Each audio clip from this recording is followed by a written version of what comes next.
All right. Well, welcome everybody. Welcome to the Guitar Guys. Yeah, we got Scott Fitzpatrick with us here. And Alvalanker just dropped in. We thought we weren't going to have Alvalanker today because he just started a new job. And I was going to give you a hard time, man, because you said you were going to be here like 10, 15 minutes early and all that. Can Alvalanker hear us? I think he's still hooking up, probably. He might be. He might be. So, Scott, this is your first time here on the Guitar Guys. Yeah. And we're going to be here hopefully make too. Scott a permanent. Yeah. I just want to be part to of something. I just want to be a part of something. Thanks for having me in the mix. Part of the mix. Absolutely. And hopefully we make you a permanent fixture over here for the Guitar Guys. We got a couple of people in the chat we'll get to real quick. Hack Ride says, Jib, have you listened to Explosions in the Sky? I plan on it today. I was trying to remember the name of that band. I remember it was something Explosions something, and I it was during No Filter the other day, and so I didn't know. I was trying to find that in the chat and all this stuff. So now that it's in my chat, I know it's one of the first ones. Go and look and find that one. So I will do that. Sylvia Foster says, "Afternoon, everyone." Matt said, "What up?" Matt's one of your guys, isn't he? Yep. Yeah. What's up, Matt? He's also a member over here. So is Hack Ride, by the way. And Bobby Nick from BYB and No Filter. Hey guys. Cool deal. You know, with No Filter taking Sundays off like this, it's almost like this is meant to happen, you know. It kind of works out good, because Andrew, has to do his football and all that stuff. There's Alvalanker again. Let's see if he's working now. You there, big guy? Check 1, 2. Uh-oh. Is he goofing with us? What's going on here? I just like watching other people have trouble besides me. It's refreshing. Yeah, you fixed your microphone issues. Apparently, yesterday it looked like it was getting ready to be a big old cluster mess because you had two microphones hooked up. We ended up staying up a little later and went to another podcast. I don't know if you've seen that, where we went to that girls' podcast, and I was needing to talk so bad. My microphone was just really going, and you could see the frustration in me. Oh gosh, I'm sorry to hear that. Alvalanker was already fired? No. Can you hear me? Yeah, we can hear you now. Right, cool deal. Yeah. What's up, excellent guys? Yeah, so we didn't know if you were going to be here today. Initially you weren't, because you started a new job that you're all excited about and all that stuff. So I decided to have some fun with the title, though the title's no longer accurate. That's all right. That's all good. So this is episode 2 of the Guitar Guys, and Joey has not made his way in, but Joey tends to be late at times, and that's fine. But yep. No Filter was I joined them, although they had a different name then, but I joined them on episode 2. Did you? Yeah. Episode 2, The Empire Strikes Back. It was called Kicking Back, I think, or something like that, man. Oh, excellent. So who was the original? Just Bobby, Nick, and Andrew. Okay. And they cool deal. Had me as a guest on week 2. Well, I guess I actually joined on 3 or something. But yeah, I've been with them since week 2. Yeah, we all originally came from the FTG's podcast. Everybody left. Everybody kicked off that show and then started the BYB podcast. Except for me. I was originally there. Everybody kicked off BYB, and then now it's on No Filter. So. Well, most of the people. So. Podcast misfits. Yeah, we're the island of misfit toys. And speaking of which, I got Andrew is checking in. He said he wanted to check out the Guitar Guys and see what we got going on over there. So it's good to see Andrew. He's looking pretty fit in that picture there. Oh yeah. That's why I see why Shane loves him so much. Oh, absolutely. So this week, Alvalanker, it was his turn to pick out the topic today, and I went and I gathered up most of my pieces of equipment here for this. And go ahead and let people know what are we talking about today, Alvalanker. I think the topic was going to be pedals. Yep. effects pedals, like stomp boxes and stuff like that. Not necessarily digital equipment, like and old school analog stomp boxes and stuff like that, or digital, as long as it's not on a computer. For as old as I am and as long as I've been playing, you're not going to believe how uneducated I am in pedals. Some people can get away. Some people just like plugging into an amp and just using. I'm pretty basic, but I want to have been learning stuff. I want to play too. That's why I spend my time playing instead of experimenting. Yeah. I totally understand that. You got to just. It's good to have. A lot of good famous guitar players have guitar techs, so they have the extra motivation from the guitar tech to let's get in there in the studio and just check out all these pedals and all these amps and see how all these different speakers sound. But it's hard to get yourself to do that by alone. Plus, going into them blind, I think they cost a little bit of money, like $50, $100, $800 or more. And some of them do. Some of them cost far more than that. And I'm kind of limited on money, and I can't experiment. Yeah, one thing you can do is like in the online communities like that, people sell used stuff, is trade. You can trade some of your equipment for pedals if you have gear that you don't need. That's how I get a lot of pedals and stuff, is like just trade them for other stuff that I don't need. But a banjo I'd like to get rid of.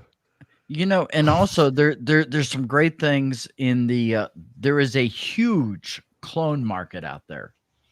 Everybody's cloning all the big name pedals. Behringer is really well known for that, and I think most of their pedals run about 25. They've copied the Tube Screamer, the Fuzz Face, and they do it legally and all that stuff. So you got those options, and then you take, for instance, one of the big pedals that has been like the most expensive in recent memory is the Klon Centaur.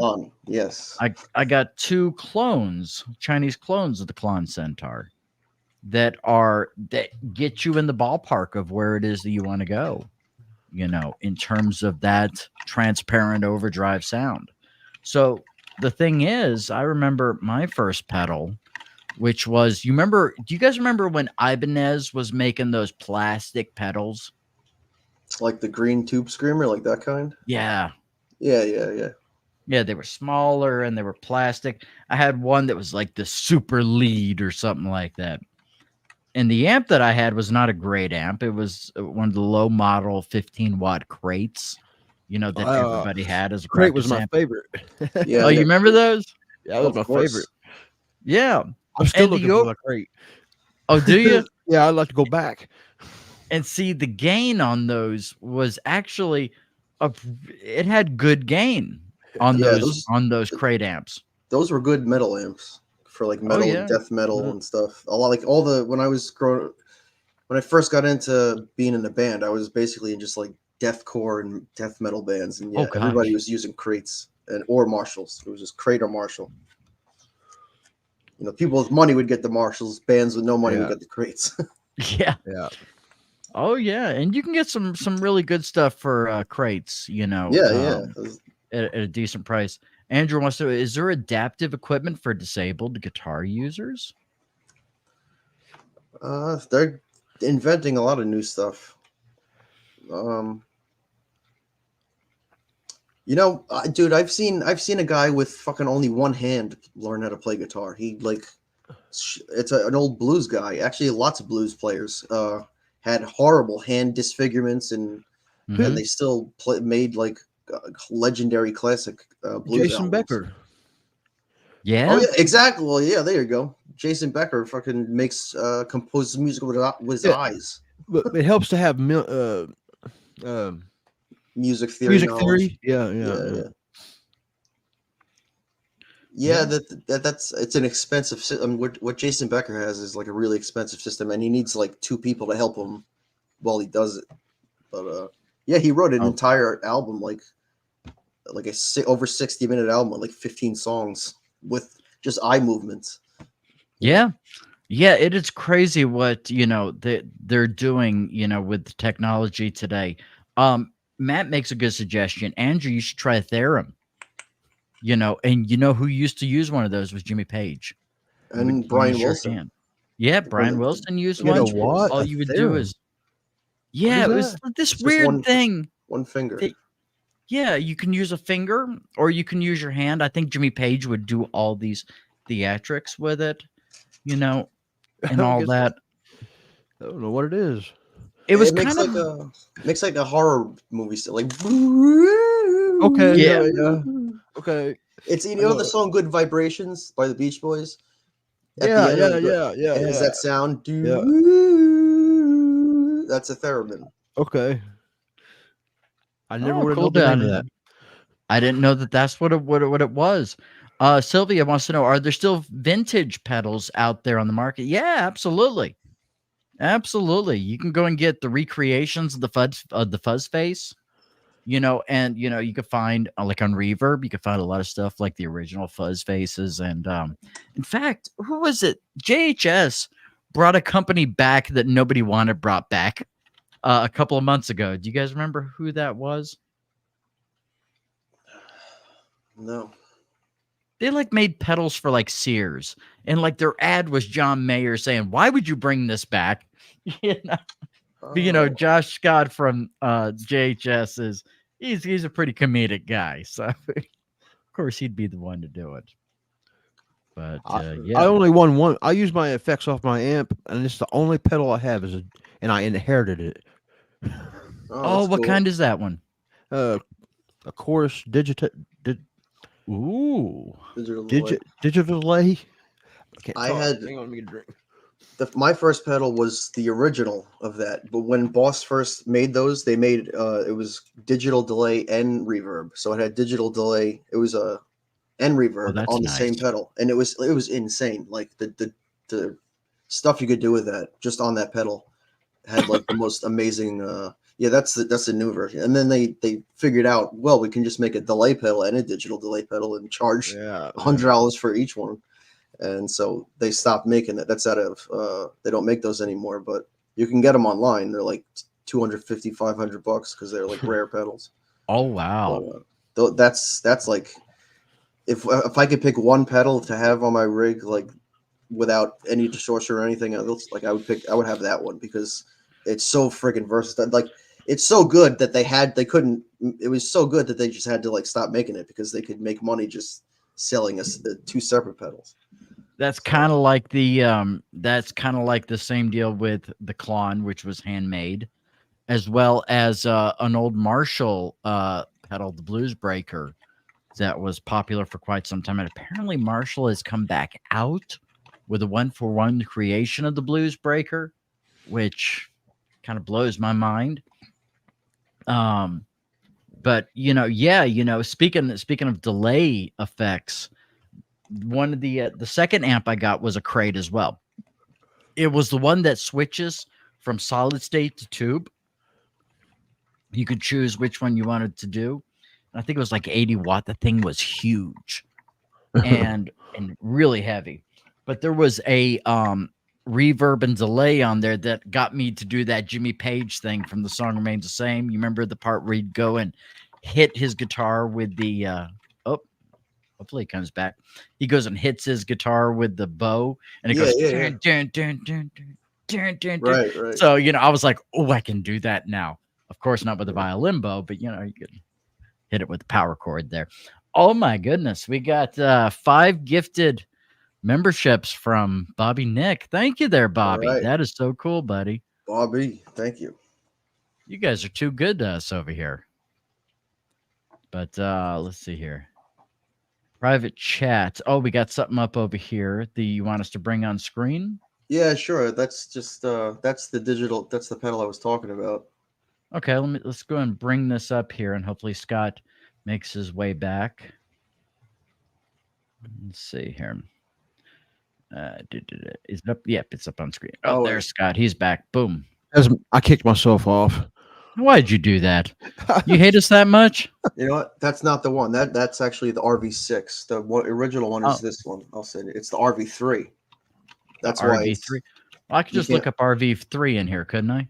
I just posted. No, because it's not. it's not it'll Amazon? be used, but this one's on eBay, so this is like the real deal because they don't make them anymore. Oh, okay. Okay. Now this one, which is a later iteration, the RV6, it appears like, right? That's a later iteration. $143 on Amazon. It's not showing me this in eBay here. Let me see if I just click on it, if it'll. Yeah, it'll bring it up if I click on it, but not if I copy and paste it. That's so The weird. item is out of stock, it says. Okay, let me go and redo my share screen there. Let's see. There's the RV3. All right, 118 earlier iteration for $18. Is there considered to be a huge difference between the RV3 and the RV6? Yeah, the RV6 doesn't have delay. It's just a reverb pedal. This one has like crazy delay. You can do like up to milliseconds of delay. So like when you hit a string, it'll just be like, and you can make it like go for infinite, like loop it infinitely. And it's actually a great loop pedal. Like you can do this, everything you can do with a loop pedal, you can do with that pedal. So you could play like a whole 12-bar rhythm track and then stop it and it'll just loop it and then just play over that and like solo over it. So that's what that thing was great for. You know, there's one little trick with delays that can really help you if you don't feel like double tracking.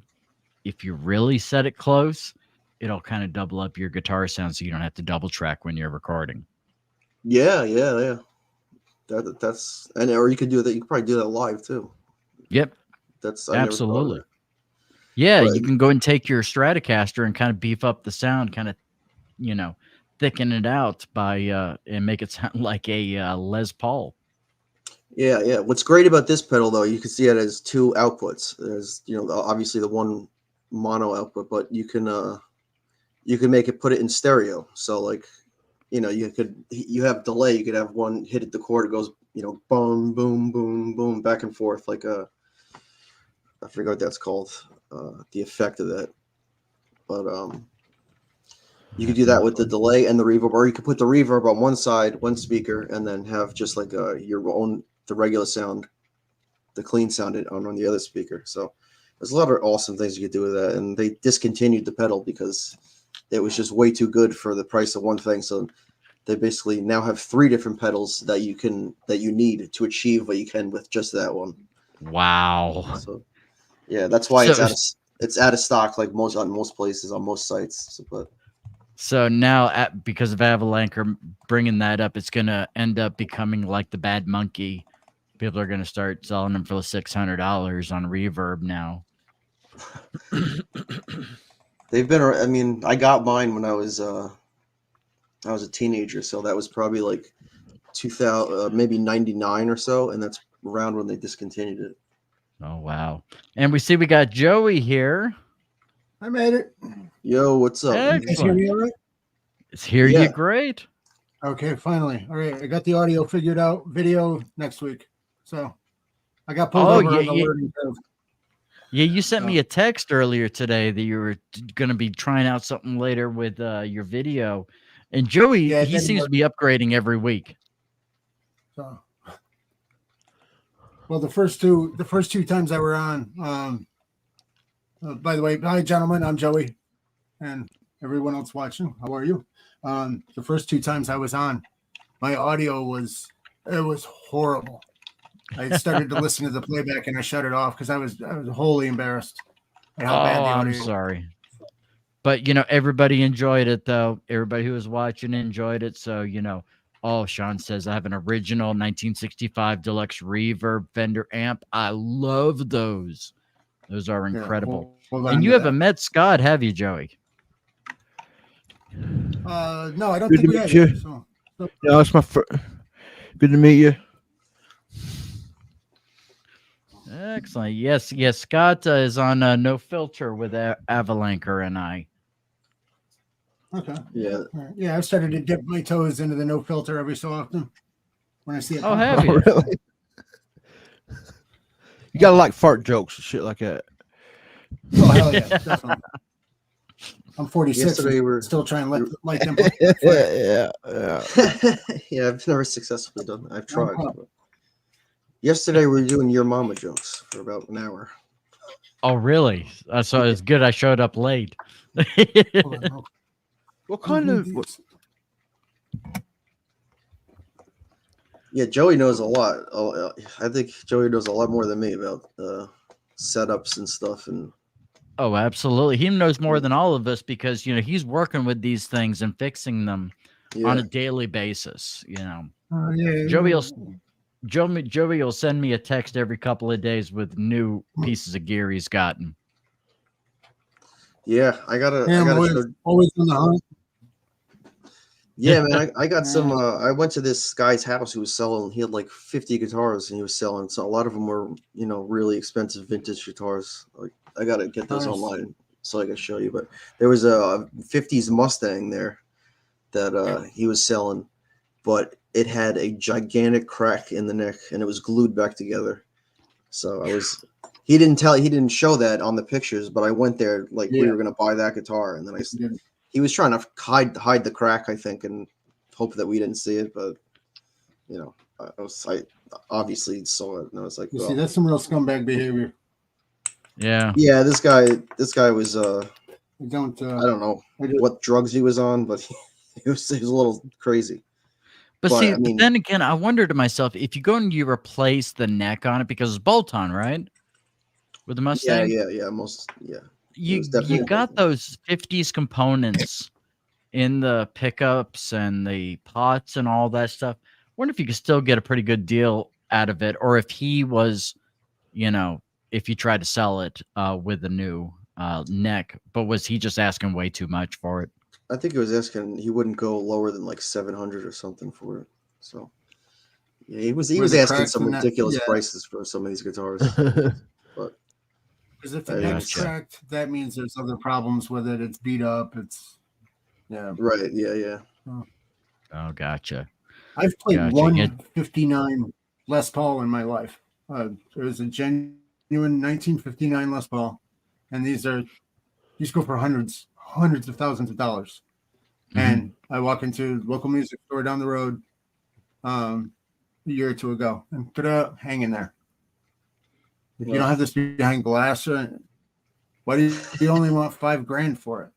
Like this thing, it had at least 3 different obvious. There were shims in the neck, right here and here, big ones to hold the headstock back on. You can see cracks down through here.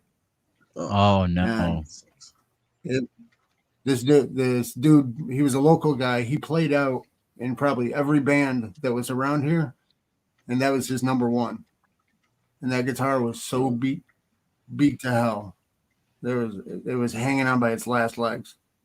So, and they wanted I think they ended up selling it for about $5,000. But wow, it wasn't it didn't have the sound or the feel that you would, the clouds are supposed to open up and angels are supposed to sing. I guess Trogley got a hold of it, is what I'm guessing. You run into counterfeit guitars much? Oh, dude, I see videos of people who make Les Pauls out of plywood, and you can barely tell the difference. There's a lot of people that do rip-offs and knockoffs and stuff like that, and sell them to people who don't know as the legit thing. Right. But I think there was a video of some guy who made a Les Paul out of fucking plywood, and he had a real Les Paul, and he played it on stream. He tried to ask people to play both and see if they could figure out which one was which, and a lot of people couldn't tell the difference. Unfortunately, there's a lot behind that name on the headstock. People really put a lot of stake into what's written on there, or embossed in there, or carved in there. Isn't that the only part of the guitar that you can, or that you can? What's it called? Trademark, or what do you call it? Copyright? Well, I mean, YouTube terms. You can copy. There's a lot of things. Copy the headstock. I think I might be wrong. Gibson's been kind of successful in both recently, sadly. If you notice, a lot of the knockoff Les Pauls, I got one around here. I got I got a knockoff 335, and this is from a guy I get them from in the United States. And you notice the headstock is exactly the same as the Gibson, but there's no markings. Oh man, there's a lot of dust on this, but there's no Gibson emblem on it or any of that stuff. But you can easily go and get one and put it on there. I think patent was the word I was looking for. That's the only part of the guitar you can patent. I think. I might be wrong. Somebody might have told me wrong. I'm not sure. Well, Gibson's recently successfully sued Dean and a couple others. But they're going goofy on it. Okay, here we go. Let's go and make. Yeah, they went crazy. They went crazy on Dean and the Dean Z, their version of the Explorer, is kind of like the Explorer. And the V, I had a Dean V78 for a little while, and it was massive, and rounded points instead of coming to a sharp point. But you could just look and you could tell you could tell the difference. Yeah, you knew it wasn't a Gibby. So, and this isn't a Gibson, but it's an Epiphone, and this one I will put up against any Gibson, anytime, anywhere, anytime. I have a couple times, and it's knocked them out of the water. This is a Chinese-made Firefly that I've modded, but you can see the subtle variances in the horn. Yep. Yeah, the horn. They have to change up the horn. Yeah. The knobs are different. They're in see Epiphones and Gibson straight up and down symmetry. These are off that way. Yeah. They're just binding. Different thickness in the binding. Headstock, obviously. Yeah, they're kind of trying, but that's more recognizable. Yeah. Booger is dusty. Yeah, play it more. And yeah, you had mentioned having to give the news twice. I've had to tell people one was a Gibson and the other one was a Gretsch. The Gretsch makes some great stuff. Malcolm Young Gretsch, and for a little bit I thought I had the real thing. Doing a setup and restring and setup and cleaning up. I plugged it in and I sounded like Malcolm. And, wow! But it was a fake. It was a good one. You want to know the thing that I always end up saying? You know, everybody goes and is like, you know, tell me if this is a fake Gibson or a real one, and everybody's able to see things in the headstock that I don't see. I don't see it there. I don't see a difference in the real ones and the fake ones, but everybody else is able to point these up. But there's one thing that they never mention that is like, that's where I would always look, is in the knobs. With the Gibsons, you have the little pointer that comes out to show you where your toggle's at. You know, is it on 4? Is it on 5? You know, and all that stuff. The fakes do not have that. And it's like, well, that should be the thing to look at, I would think. Not all Gibsons come with that indicator. Oh, they don't. No, they don't. Okay. I guess it's just mine then. Yeah. But we got a couple of things in the question. You got a real slash, right? Yeah, I got a real one, and I had a fake one as well. I gave the fake one to my dad. Yep. Sylvia says, where'd you get the fake one from? I got it from I tried 2 times to order from AliExpress and DHgate, and both times they were seized by customs. Both times. So I decided to go a different route and see if anybody was selling one in the United States, and I would pay a premium to have them ship it. So I paid $400 to get the fake one from a guy who had one in Virginia to have it shipped over here. Yeah. So that's what I ended up doing. It was. It was. It was. I loved playing that guitar, but one of the problems I've always had with the fakes is there is always some bad soldering that is done, and I get the crackling and all that stuff, and so yeah. Sylvia's telling us Kenny Wayne Shepherd has some badass pedals. Yeah, he likes the Octavia and the fuzz that work really well together, I think. You guys may know this. Been liking Wes Borland. What does he play? I think that's up you guys' Wes alley right Borland there. plays just about everything. Yeah. So, just about everything. Well, yeah, I know and he used a custom Ibanez 4-string guitar on the song Really? Nookie. That's why that the intro to Nookie, there's like boom, boom, bang, bang, bang, bang. The intro is like sounds so weird and it's so hard to replicate on a regular guitar because it's some 4-string custom guitar that he got. Huh. But yeah, he also uses a PRS Custom 24 and a Yamaha. And he used to use Ibanez RG7, the 7-string. I saw a video of him a while back where he was selling a lot of his gear. And it's interesting. He had stuff from, stuff that you wouldn't expect him to be using were things that he used. Yeah, he uses a Roland Jazz Chorus amp on a lot of stuff. For this, which is kind of weird. He had a Kramer, don't quote me on the name, but I think maybe a Night Swan. It was an X-shaped guitar. It was huge. Oh, wow. Yeah, I'm looking through his whole... Kind of like the Explorer, but instead of the flat horn up here, there's another jutting out. And it was an older one. It was an American. And I didn't realize how much. It was just a shell, too. There were no pickups, no parts. It was just wood and frets. And he got over $3,000 for that. The guitar that he uses in a lot of the music videos is a Charvel San Dimas.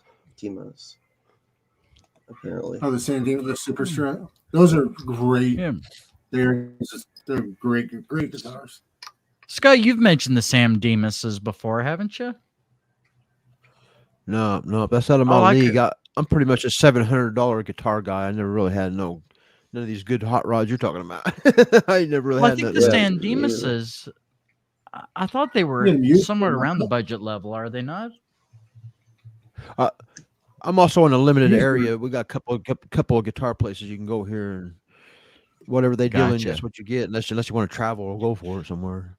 Oh yeah, I'm very familiar with that. When over here, we had a place called the Music Center that had pawn shops.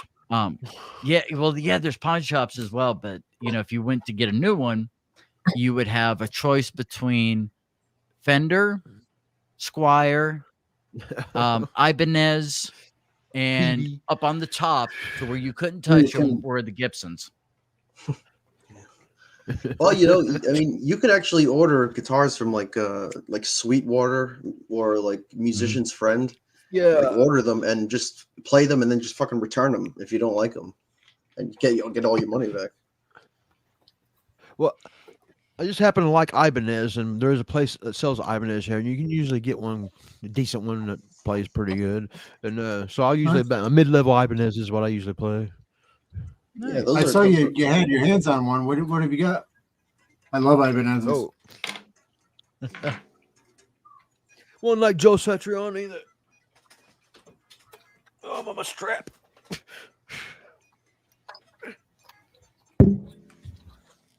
A little thin line. Sweet. Nice.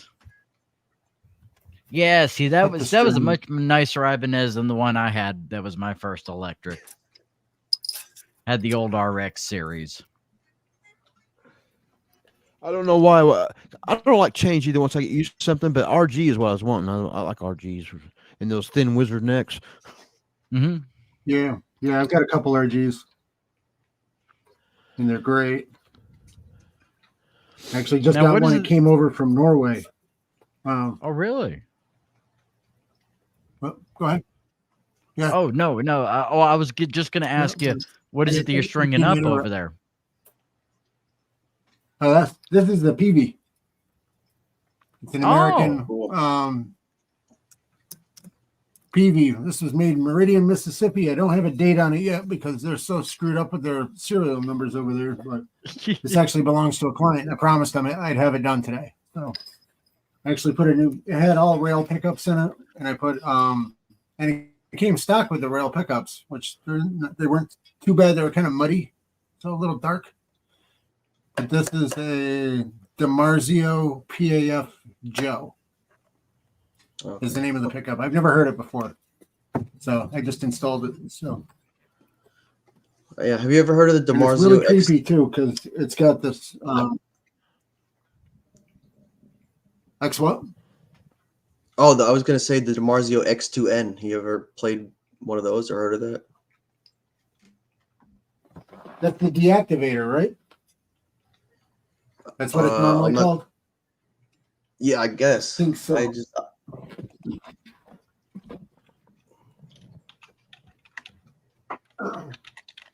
Interesting. Yeah, interesting. It's also got the DiMarzio Air Norton in it. This is a RG 565. It's got the reverse headstock. This is the one that came from Norway. As you can see, it's red. Yeah, red fret markers too. Yeah, that's cool. Really cool guitar. They only made it for 1 year. But those X2Ns I think you're talking about are the deactivators. And yeah, they're like really, really high gain. Like yeah, they're out of control. They're great. And that's what that's got. Oh. Yeah, they're phenomenal. I'm a big Marzios. I want to combine one of those with my EMG 81 and just have one active pickup and then that one, and they're both like lead pickups, so I just won't have a, I don't know where I should put each one on the bridge position or the neck, but I always wondered what an 81 would sound like in the neck. Yeah, me too. I actually might do that at some point because. Have you guys found yourselves that with age kind of going and playing a little bit more on the neck than you used to whenever you were younger? I remember for me, it was always in the bridge, and now I'm constantly going to that neck position. Depends what I'm playing. Like if I'm playing if I want to get like a slash kind of lead tone, I'm always going to definitely use the neck pickup. But for like bluesy stuff, like even if I'm playing like some Jimi Hendrix or like Stevie Ray Vaughan stuff, I'll use the neck pickup because I like that fat, thicker blues sound. So yeah, I do. I have been using it. Yeah, when I was younger, actually, I really barely ever did use it because I just wanted that high end, like trebly, mid range sound. But now I use it much more. Gotcha. What about you there, Scott? Yeah, I do just whenever I'm just noodling around or something, and just, but I don't do it. I don't experiment often enough. I get in one gear and I just tunnel vision. So all the knobs. Yeah. I don't take advantage of all my knobs. Yeah. I mean, I have like I have a brilliance knob on one of my Schecters. I can barely tell the difference when I have it up all the way or not. Oh, really? I might not be wired very well or something, but I wish I could get more out of that. I gotta experiment with that and see what I can do with that. Because that would be cool if I could get that to actually be noticeably changing. Just give me some extra high end or just more brilliance and just to get it to sparkle a little bit or brighten up. Yeah. Yeah, see, I'll tell you, I know that Joey doesn't like Gibsons, but the thing with my Slash November Burst Les Paul, that thing changes so much when I go and I use the volume and tone knobs. It's like I can get any type of sound that I'm looking for, and the same is true with my SE Silver Sky as well. Some of my other ones, though, it's like No, they really don't. No, you said that. That might be why I developed my bad habit of not messing my knobs. Because my first guitar is same thing. When I twist my knobs and listen, you sometimes you just barely hear a couple of different tones in it. You know, it wasn't really worth messing with much. But the one I got now, there's all kinds of things I hear that I can. But I just don't take advantage of it after years of not doing it. I Yeah. actually learned something new that I didn't know about. I was watching the Rick Beato did like a really long, really great interview with Kirk Hammett recently, and he was talking about how he could never get why he likes digital like fractal audio or like Axe effects so much more than just regular amps now, because he said like he would notice, or he was told by his guitar tech, that when you play an amp at one show, then you put it in the van and it changes temperature and everything, like the bias changes on the amp and everything, and all this stuff changes, like just really small things. But and then you, even if you have all the same settings and you bring it to the next show, it's like he said it would always sound different. You always have to tweak things. And even just the amp getting banged around, moving around and stuff changes the bias in the amp and certain things like that, the speaker and stuff. It's a little too over my head technically, but I don't know. Maybe I never thought about that, but that does make a lot of sense. And you got more and more players now going fully digitally, and it might not just be because of the convenience of being able to carry something like this and saying I got my whole rig right here. yeah, It might also be because of things like that as well. yeah, because basically on the digital thing, you just have your settings and you go to the next club, and the thing's gonna sound exactly the same. Whereas with an amp, if it's getting banged around in the van, or even just temperature changes constantly, and then the venue is gonna have different acoustics and everything. Yeah, that's why a lot of people are moving to digital, because you spend so much less time tweaking amps and doing sound checks and stuff. So that's one benefit. One time. Yeah. And Matt's telling us that he's basically Marty McFly over here. He said, it's a blues riff. Let's do something different. Yeah, blues riff. Watch me for the changes. Temperature changes a lot of things on guitar. Yeah, and so you're getting things being done now that kind of buck up against those things as well, like roasted maples becoming a big thing because the wood won't expand and contract as much. It still will a little bit, but not as much. But then you got the carbon fiber guitars now that make it so you never have to adjust a truss rod or anything. They don't move. This pig here, every time it rains, even just a little bit, anytime the humidity changes, it's a Squire Starcaster, the neck moves. It warps a little bit. So I got to adjust it every single time. Last night, a little storm went through. Barely rained, but yeah, it's a Wow. Like I see people like with the guy from the band, the Human Abstract, who's a really great guitar player, classical guitar player, but he has like a whole like room of acoustic guitars, and they're just like in this glass fucking room, and it's all like temperature controlled and everything. So like his guitars are always in the same temperature, like 24/7, unless he takes them out. So that's like the only way you can really avoid that stuff, is to have a temperature controlled room where you put all your stuff. And the thing is, I was getting ready to ask Scott, him having his gear right there beside that window. Yeah, I was just sitting there has thinking been that. a problem. Yeah, because I saw him just kind of go, "Oh crap!" I was eyeballing. I'm starting to put it together. That's all right. Sorry, go ahead. Have you had to adjust your truss rod pretty often because of those type of things? I wouldn't say often, but some the unexplainable times. Where I could it'd be go for a long time and not have to, and then all of a sudden, and it was probably because of the weather. I just didn't realize it. I definitely notice. My apartment gets colder. If a leaf guitar, the tuning will definitely. I don't know about the neck warping that much, but maybe I just don't notice it. But yeah, when I put my guitars away, I try to just keep them. I don't have a case for my third electric, so I just literally just wrap it in blankets and towels and shit. Oh, so really? It doesn't, yeah, to prevent any humidity or cold or anything. And it seems to two work. or three. I got 2 or 3 of them wrapped up in blankets. I got like 10 guitars. I just play the one, but they're hanging on the walls and stuff. And there's no telling what they sound like now. I don't play them. They've been hanging on the wall for a year. Yeah, see mine hang on the wall as well. And one of the things I've been noticing is with my Gibson, like right over there where it hangs on there, I'm starting to, it feels different underneath there where it's been hanging, and I'm sitting there going, maybe I need to keep that in the case. Yeah.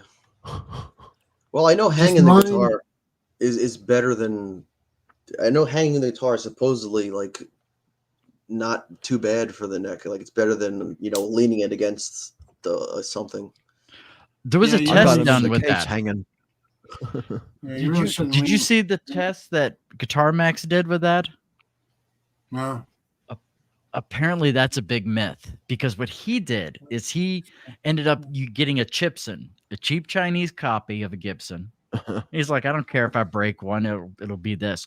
So what he decided to do, he's like, well, first we're going to go and put weights on the neck.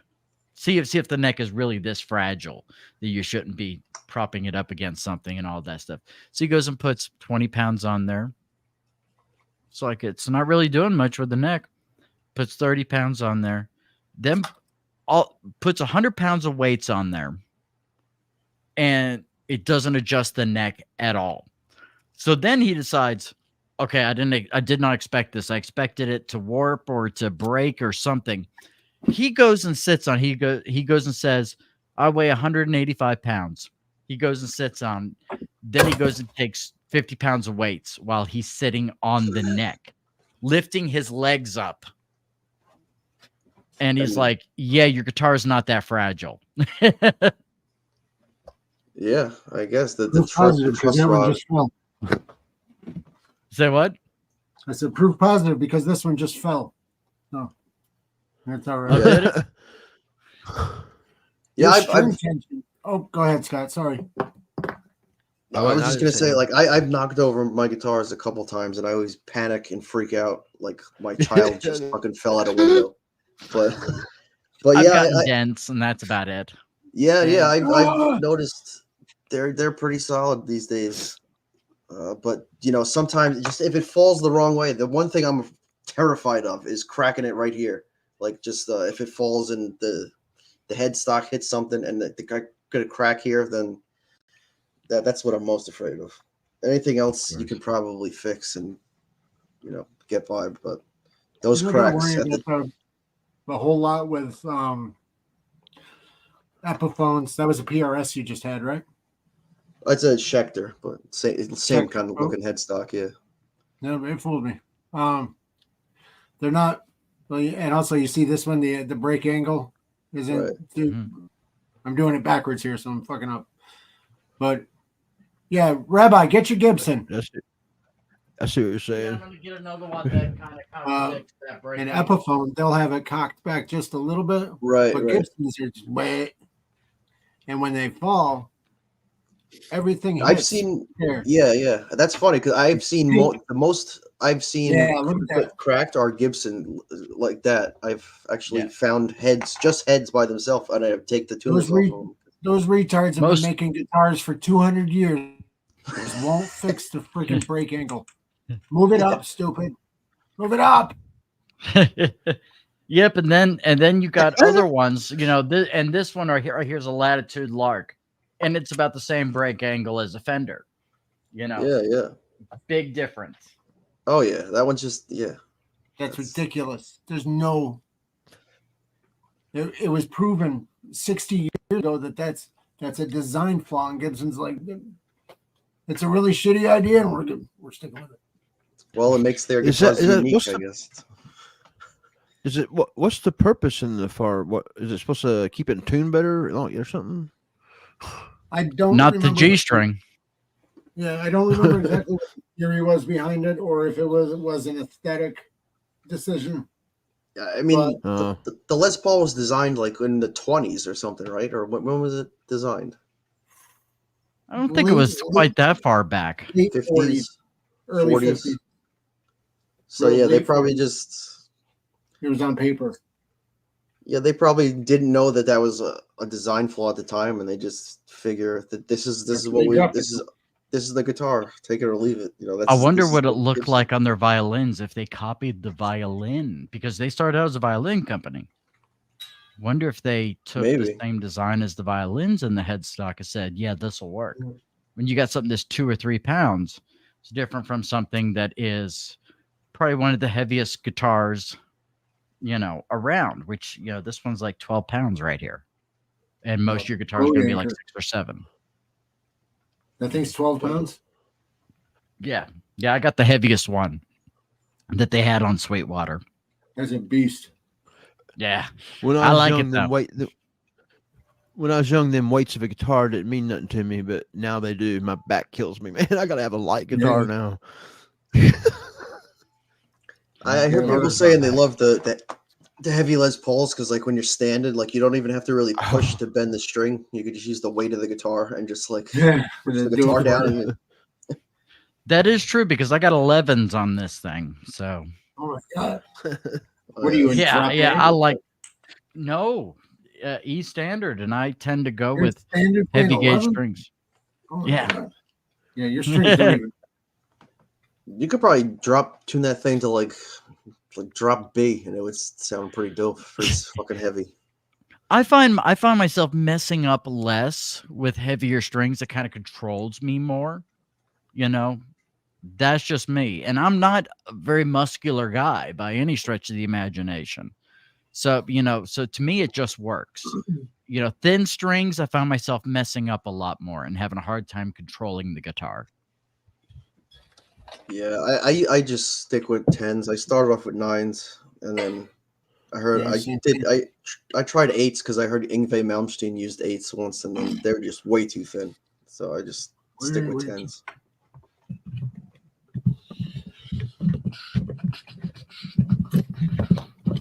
The thing I will say, though, is that your strings do not change your tone. There's some people that think they do. If I put 8s on that thing, it would sound exactly the same. Yeah, like I mean, you with the lower register strings, and the lower tunings, so you're just an E standard. Yeah. So you get a bit more chunk.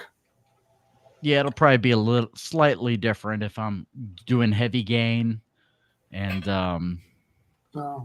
tuning down.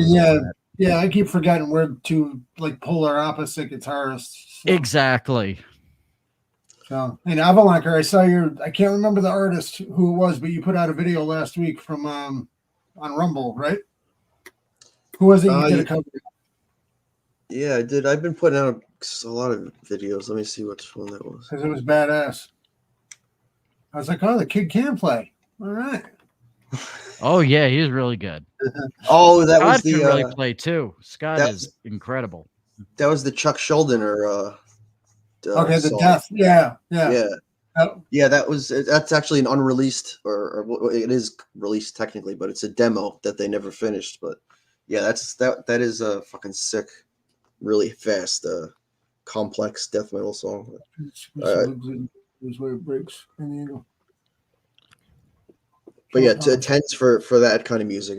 That's why I use 10s, because like you could fucking just play fucking as hard as you want on those, and they won't break. And I use elixirs too, and elixirs last forever until they break. Oh wow! So, yeah. You play any nylon strings? No, I got a nylon string classical guitar up here, but I inherited it, and I don't ever play it. Yeah, those are the last acoustic I gave away. So. But the nylon strings are good for practicing with finger picking. That's a good. I saw you had that bag, Scott, where you have those. You actually have those finger picking picks, things that you put on your fingers for finger picking. Mm-hmm. So you should try that and play the nylon with those. I have never owned a nylon string in my life, But I got to say, one of the things is my YouTube monetization has done very well this month. And I'm thinking about rewarding myself, possibly, with this. This is the Is that one of those ukuleles? No, Oh, no, shit. it's the Tim Henson signature nylon acoustic electric. It's got Fishman Fluence pickups in it. Tim Henson from Polyphia. Yeah, I think he's. Yeah, those dudes are on a whole other level. Yeah. They've reinvented those guys, and I'm kind of ignorant to the genre, but it's Polyphia. I am too. There's a couple of others. Who's the girl? Yeah. Asian girl. Oh, and she is phenomenal. I know you're talking about. I forget her name. Something wrong. No, it's not. Is she in the band Bandmaid? Is that you know that? Have you heard of them? No. Oh, they're like the Beatles, the Japanese. They're an all-girl band, but they're like the new like Japanese Beatles kind of. They're like heavy hard rock, and they can play, man. They're these tiny little adorable Asian girls, Scott. And they can fucking shred. Oh, holy shit! Oh, that's cool. Scott, what is that? That's a nylon, obviously. Wow, it's pretty.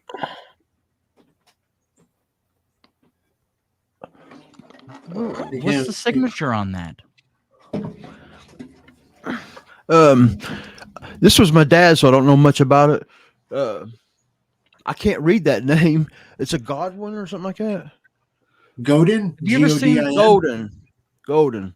Oh, and on the back it says on the back it says on the back it says Multac Grand Concert Duet. I don't know. I can't get it. Sylvia, get that in great real quick. Size 13. 13s used. Mostly. Man, you say your dad gave you that, dude? That is he died and I inherited it. Yeah, you kept that in amazing shape. It's bad. I mean, that looks brand new. I don't play it at all. Yeah, it's brand new. Yeah, it's not like your it has nylon strings. It plays nylon string, or it has nylon strings, and I never played one. And I was thinking, I wonder how long they stayed in tune. It just feels like fishing string. Yeah, they feel a lot different. That is crazy. I've never played. Probably if you get a good set of nylons on there, once you get them stretched out and whatnot, which it takes a lot longer with nylons, of course. But once you get them stretched out, they never go out of tune. Really? And you can just wipe them down, and they're good to go again. So. Maybe that's why a lot of those math rock guys go and use the nylon strings. Sylvia wanted to know what size string did Stevie Ray Vaughan use? He used 13s for a very long time, but then before he died, he realized that his tone wasn't necessarily from his strings. He went down to 10s the last like year or so of his life. Pussy.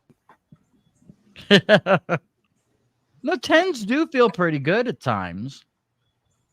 No, that's how I play her 10s. Oh, is it? Yep. Yeah, he had big friggin' meaty hands. Steve Ray Vaughan. Yeah. Same with Alvalanker. I played 9s for the longest time, and then now I'm down to 10s. So all I play are Ernie balls. Yeah, that's what I mostly. That's all my dad would buy me when I was younger. Just Ernie ball strings. Yeah. That's what he plays. The Paradigms and the M Steels are really good. So. Oh wow. Oh, look at that, guys. We got a super chat here from Mr. David Chandler. He said, "What's up, fellas? Scoot." And so I'm gonna have to do the Kevin Brennan thing, because I told you guys whenever you guys are on, we got a little bit of a deal that we end up doing and making sure that you guys get a little bit of a cut there. So I had to do the Kevin Brennan thing, and however, my phone is not pink. It doesn't have a pink case. So thank you there, David. That is super cool of you. You're there, brother. Thank you. I'm David. not a piazza. I'm not a piazza.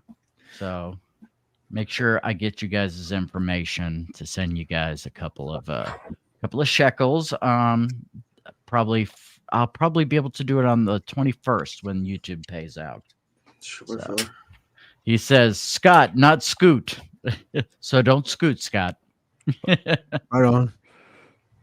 How about if I scamper? You can scamper. Okay. We're going to call you Scamp from now on. There you go, Scamp. What the hell? Oh, that's a BC Rich. Oh, let's see. Let's go and give. Every him time you get him screen. a super chat, you gotta give him the dime squeal. Oh yeah. Oh man. Oh, I can't wait till I can do that. Wow. Instead of some So what do you? fruity ass bell. There we go. Get one of those. Are you playing like a harmonic when you do that, and then to get that sound? Yeah, Like a- yeah. It's just the third fret harmonic. Right. Okay. It's the dime bag move, and he of course does it much better than I. You dump the bar all the way down. You flick the string. Oh, that's how you do it. Oh.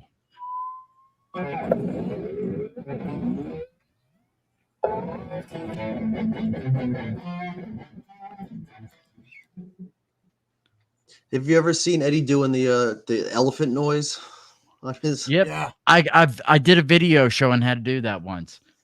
Yeah. Let's see. Yeah, the way he did it was I saw him like hit like 3 different notes, or he was using 2 strings, I think, to do it. Yeah, what you want to do is, let's see. What happened here? I don't think Joey has any sound. Yeah, I don't hear him. Can't really hear you. You gotta crank that shit up. I turned it down. Oh, okay. Oh, there you go. I thought something goofy was going on there. Yeah, I didn't want to. Yeah, No, I just wanted to get the squeal for the super chat. Oh, of course.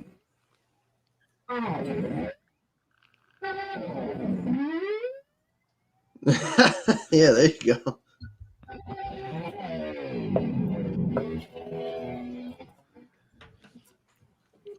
Yeah, see, if I had one of those Floyd, I'd be doing that fucking all day. Just Oh yeah. That's what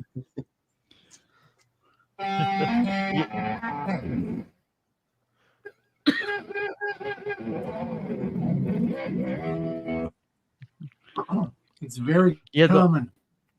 The whole Eddie go Van ahead. Halen thing. I'll show you guys how to do that one. I'm not plugged in at the moment, but what you want to do is first of all have your volume all the way down.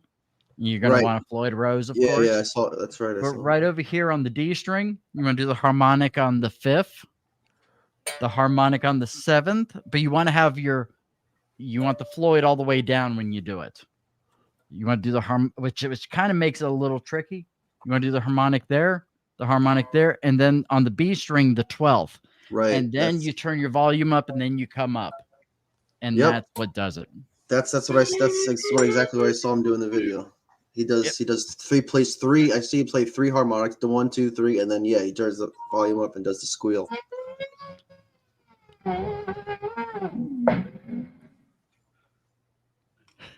Looks like Joey's got it.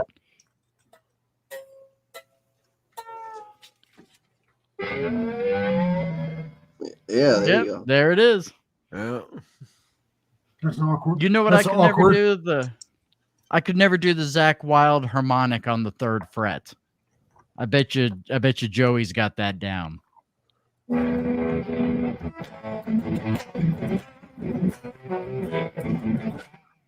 Yeah.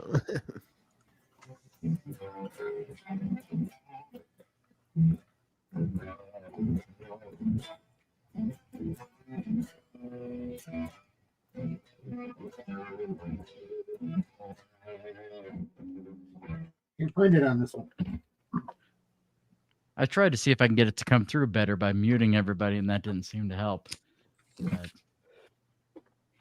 I use a lot of pick harmonics. That's what I call them. yeah, I used to as well.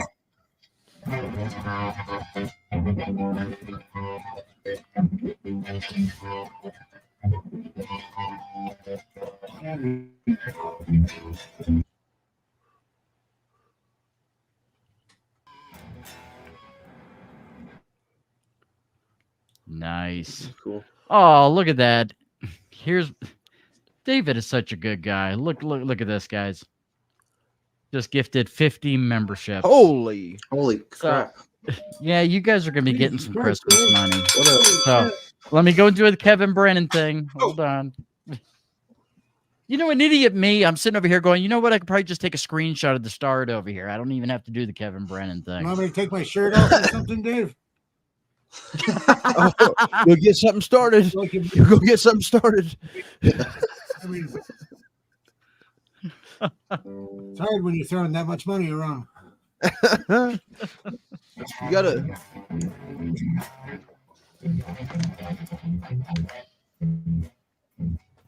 David Chandler.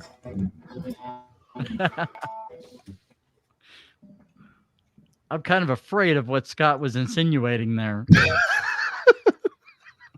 Do that again, Scott. See, you guys see. Tell me what Scott was doing here.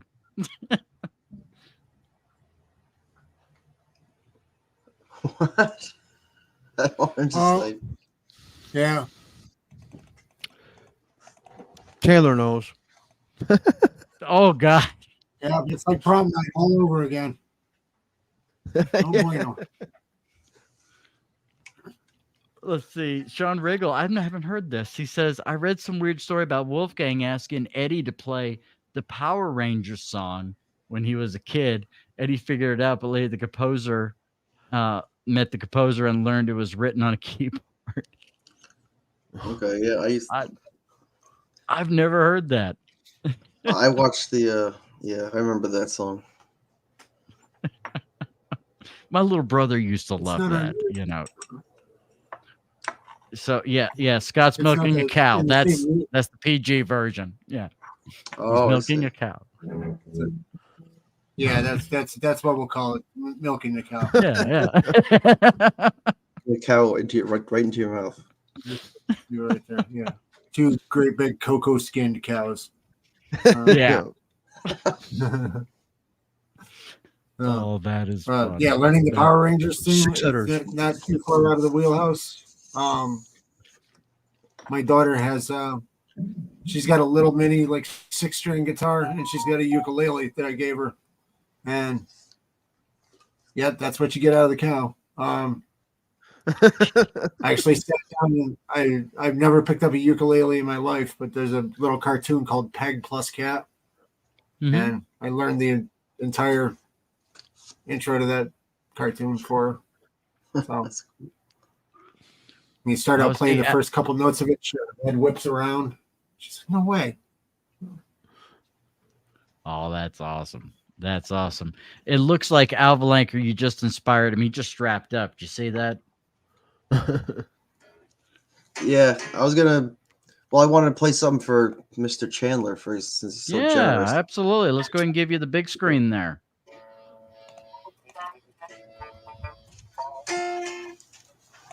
Sure. All right. I'm gonna have to mute this and turn on my speakers.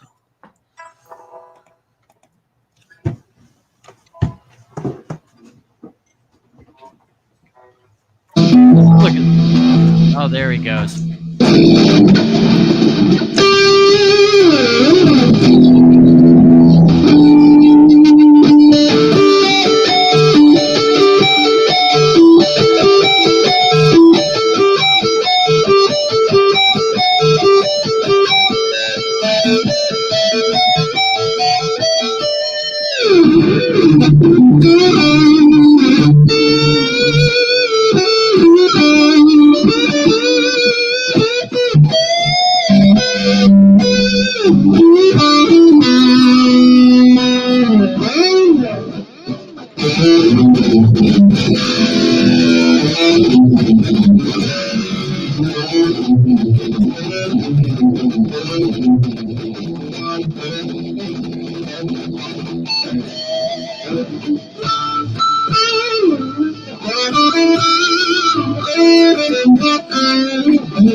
Now, I guess this means I got to strap in now too. Here we go, bravo. Because all these guys don't are know. so much better than I am. I don't know how to hook in you like you did. How you do that? What did I I do? think he's just using his mic. That wasn't just your mic, was it? That was just my webcam mic. Yeah. I got my webcam mic right on. This is my on top of my computer speakers here. Well, they're kind of not computer speakers. They're Boston monitors. They're actually pretty good speakers, but. Let me pull up my McRocklin suite here. Yeah, that's what I was using. I was using the Sean W. Burning Hands. Sean W. Burning Hands? Is Sean the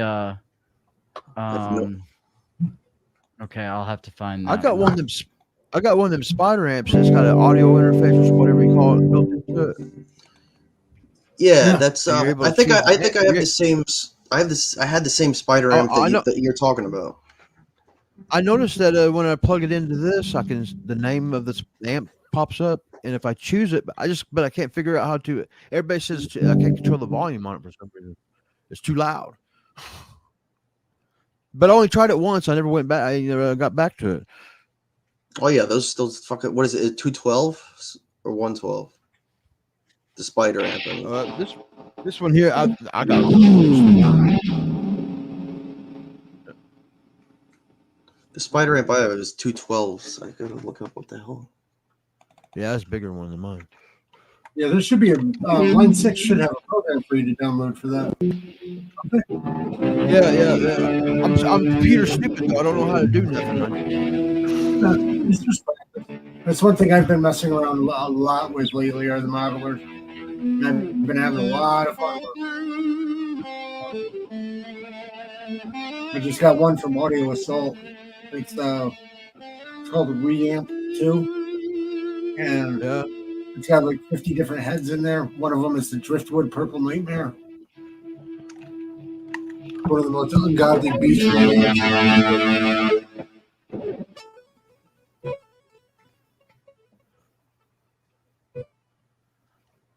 Oh, V-amp too, you said? See how his sounds fading out? See how his sounds fading out? Yeah, I know you. I think you got to turn it up, Rabbi. That's what mine does too. Whenever I play, that's what I was talking about. I can't get it. I don't know if it's called audio ducking or what. That sounds pretty clear. That's pretty good. That's pretty good.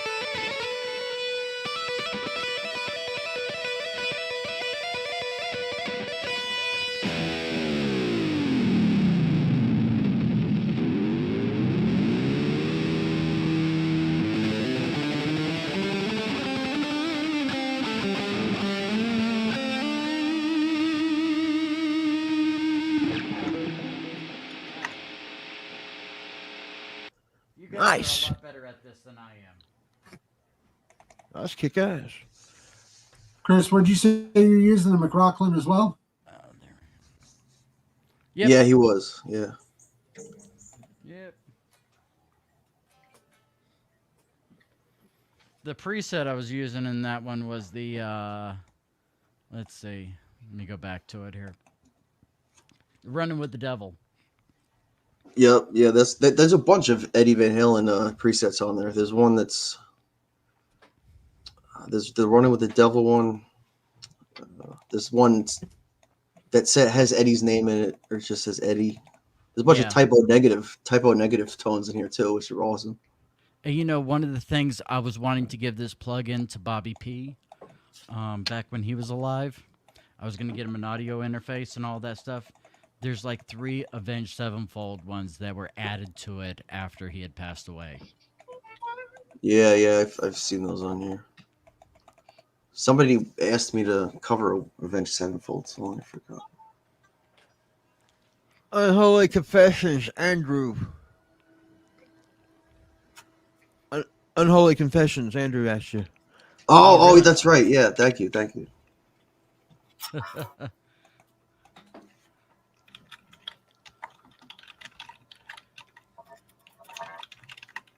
I only liked one Avenged. I bought one Avenged Sevenfold album, the one that came out in 2005. Same here. Critical Acclaim was the song I liked. Yeah, I don't remember any of the song titles, but I remember I listened to that album in my car like a lot that summer. That was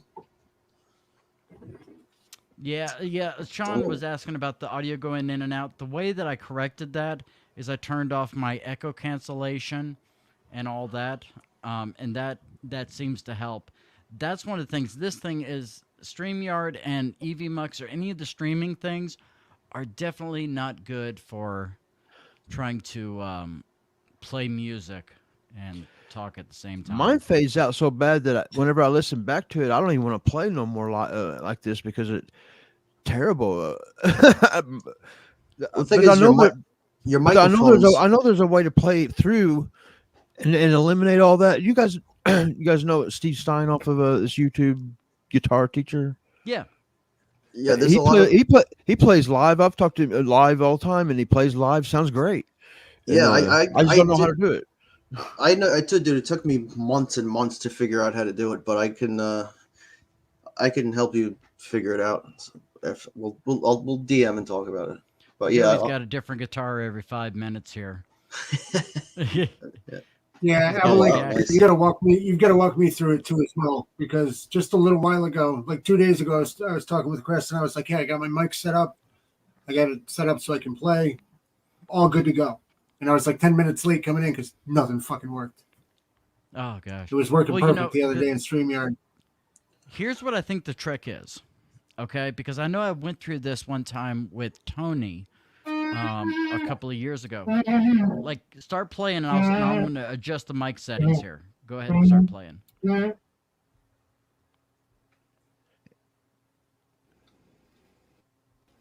don't hear nothing at all now. Yeah, hold on. Wonder why that is. To me, I thought it always sounded single notes slowly kind of sounds all right, but if you play chords or something, it starts. That's when I fade out or whatever. I think the microphone that you have, Scott, might have a built-in noise canceller or some kind of noise gate on it. Maybe there might be a switch on that or something on that you can turn it off. But some of them just have them built in that you can't even fucking, because that's not meant for miking amps. That's an audio broadcaster amp for mic for talking into. But if you had like an SM57. The way I was hooking it up though is I was hooking one end to the back of this Spider amp because it's got an audio interface in it or whatever you call it. And then whenever I plug this into the computer and then up on the mic, the Spider amp shows up, and but then I can't talk. Yeah, exactly. Yeah. That's what I have to do too. I have to turn that's why I have to go under there. I have to turn my stereo on. There's something that Stormy could help you with at some point. That is something called what is it called? On Windows, it's called Stereo Mix. That'll allow you to do that. What I have to do is I have to rely on a program called Loopback because Macs don't have that option. Or if you want to play direct, I mean, I don't know. See, with StreamYard, you don't have you only have the option of using one audio input. Well, But we'll see with loopback. What it does is it goes and you put all the things in. You combine what audio sources you want, and I'll just bring it up on here so you guys can see it. So you guys can see what I'm talking about here. I watched a few YouTube videos on this that because I'm dumb about all this stuff. They end up losing me. I don't know what they're talking about. See, this is the option that I have. Like, I have the things that are going to be combined into one audio source right here. Like, everything that I want to be combined. And so, like, over here, when I go into StreamYard, I set my thing as loopback audio, which is this one. And then I have other ones for different things as well that I use. And you choose everything you want audio from, and it creates a virtual thing. But with a PC, you have the option of doing stereo mix, which will combine all the sounds going into your computer. I forget how to do it. You may have to ask Stormy about it, but you can combine both of those together without any extra software or anything. yeah, I'll ask her. But I'm actually gonna try to download this thing that you have right there. So, Well, that Loopback. only works for Macs. It's a Mac does it? program. Yeah. Oh, right, yeah, for Mac. I can do it on OBS, but I can't. It doesn't work on StreamYard. For when I do my YouTube, like the YouTube cover that Joey saw that you were talking about, I did that through OBS, just straight into my YouTube broadcast. But That was like one of the videos I was watching. I don't know nothing about no OBS or nothing, so it's like they're talking Chinese to me. Yeah, and I understand that. I'm the same way with a lot of this stuff. I only learn this stuff when I have to, and everybody tells me it's easy, and for me, it's not. yeah, there's a learning curve with all this stuff, but once you get the hang of it, it's not that bad. But of course, they're always constantly updating software and changing it, so you always have to stay on top of it. Yeah, absolutely. Well, I said I got tipped over on or pulled over on the learning curve on the way in. I'm still trying to figure it out. I thought computers was going to be a fad. I refused to learn them for the 10 years.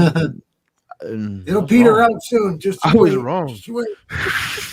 They kind of already have. Many people are like, "How do I do this on my phone?" It's like, well, that's a phone. That's not a computer. It's not the same thing.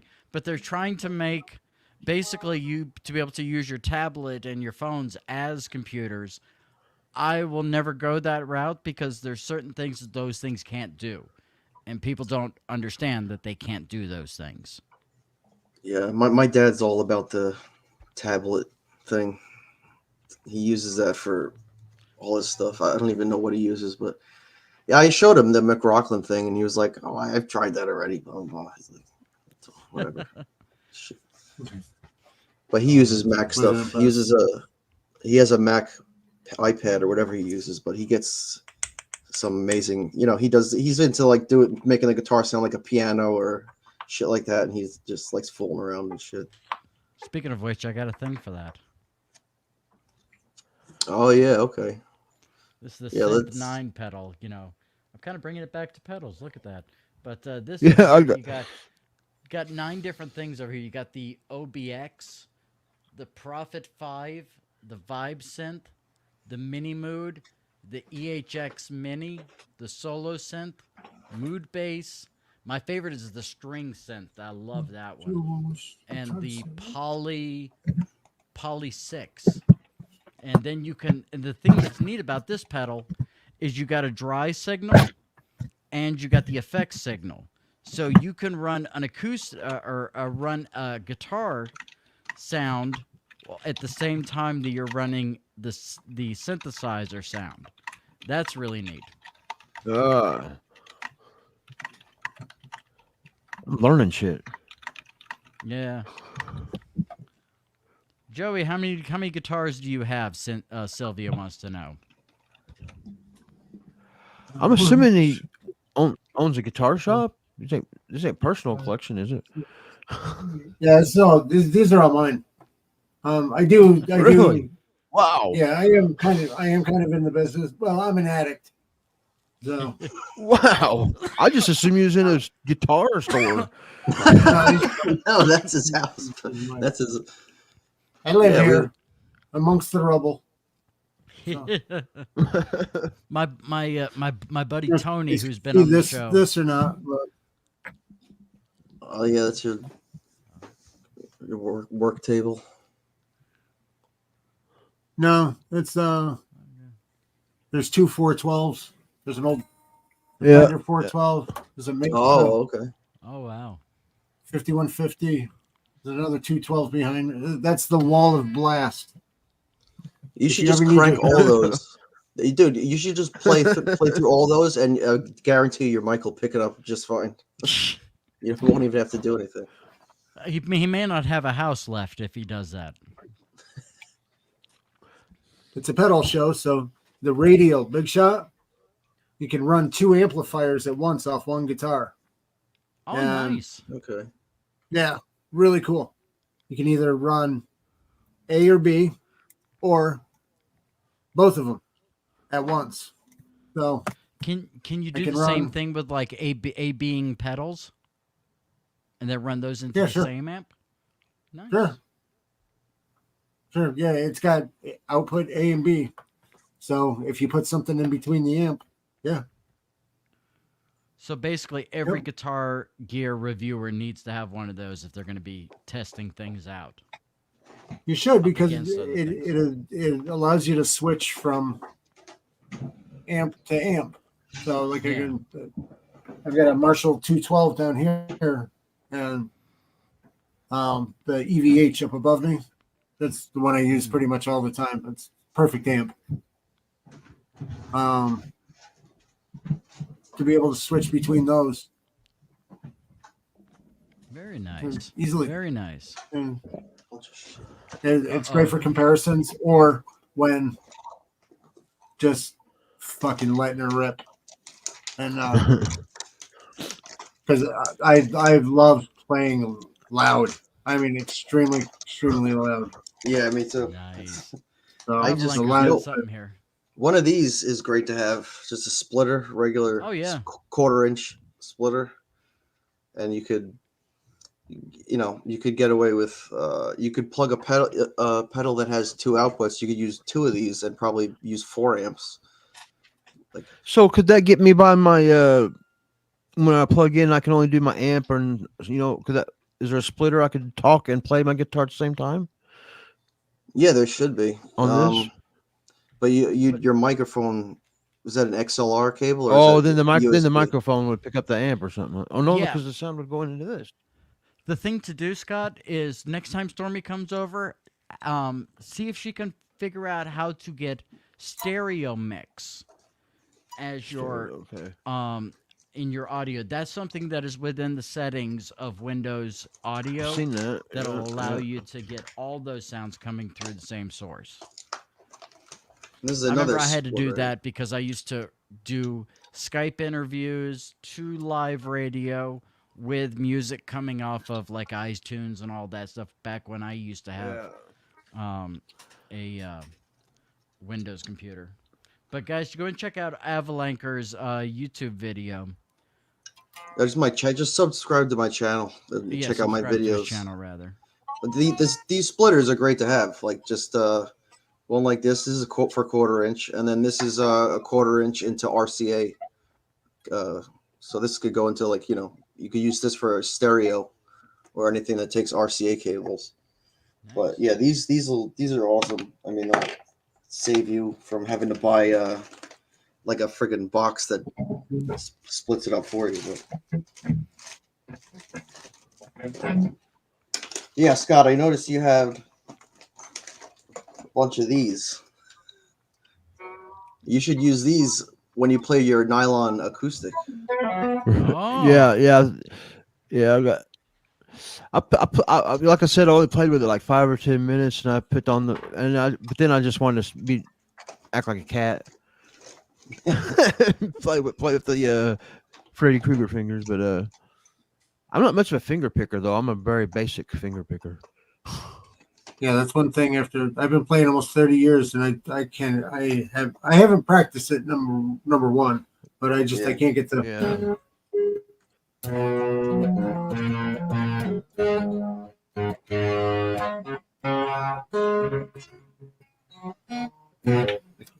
Can't do it. A good song to practice finger picking is this Pink Floyd song "Hey You." Yeah. That's like The beginning of Love Song by Tesla is where I got a little bit of finger picking in. and it's good to like when you finger pick. It's good to I learned this from my dad. It's good when most people play like this. It's good to turn your finger try to almost to a 90-degree angle. I found myself finger picking more and more now. Yeah, me too. And when I was younger, the only two things I would ever do were like Clapton's "Tears in Heaven" and "More Than Words" by Extreme. Yeah. Tears in Heaven's a great song. Yeah, that's Wish You Were Here. The beginning of Love Song by Tesla. I learned how to finger pick that one, and just so I could do it, just so I could do something, and that's as far as I ever went with fingers. Yeah, less of exercise for finger picking is just take your middle finger and your thumb. I just make a couple of patterns and I assign each string a finger, or the thumb gets the bass notes and my fingers. Right, yeah. But and then I make patterns out of it with some chords just to fake people out like I'm doing something. Yeah, so I can't really do nothing real good. Yes, as long as you practice just like doing that, and then use the other fingers. Yeah, that's a good exercise. I do the same thing that Scott does. Use the thumb and.